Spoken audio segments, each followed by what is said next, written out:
Des otages libérés à Bambouïtouri par la milice Codeco et présentés à Bunia mercredi 4 janvier. 13 otages libérés, les groupes armés Codeco ont été présentés mercredi 4 janvier à Bunia Ituri au cours d'une cérémonie solennelle aux autorités locales en présence des FARDC de la MONUSCO qui a joué les rôles de facilitateurs.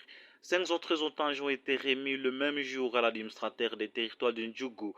Parmi ces 13 otages figurent une femme et son bébé. Il a envoyé une équipe dans le 23 décembre dernier à Bambou-Djougou, à une quarantaine de kilomètres de Bunia, alors qu'il quittait le centre commercial de Kilo pour se rendre à Bunia. Ces personnes avaient aussitôt été conduites en petit à l'une des bases de la milice Codeco, avec son bébé de 3 mois serré dans ses bras.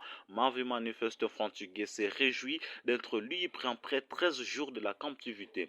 C'est le Tawaran, le président de la communauté Lori, qui regroupe le peuple Lendo. C'est lui, on s'y félicite, c'est dénuement erré. Il s'allie ces gestes de la leader de la Codeco tout en les exhortant à demeurer dans la voie de la paix.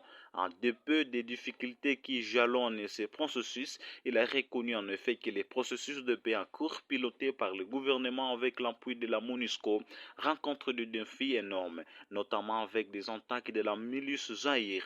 5 autres otages arrêtés dans les territoires de Magui par des éléments de la Codeco dans la chefferie d'Angal ont été aussi libérés et remis à l'administrateur du territoire de Djougou. Ce même mercredi, les otages ont été récupérés par le FARDC. Du Bassima Inosa, Radio Kapi Bunia.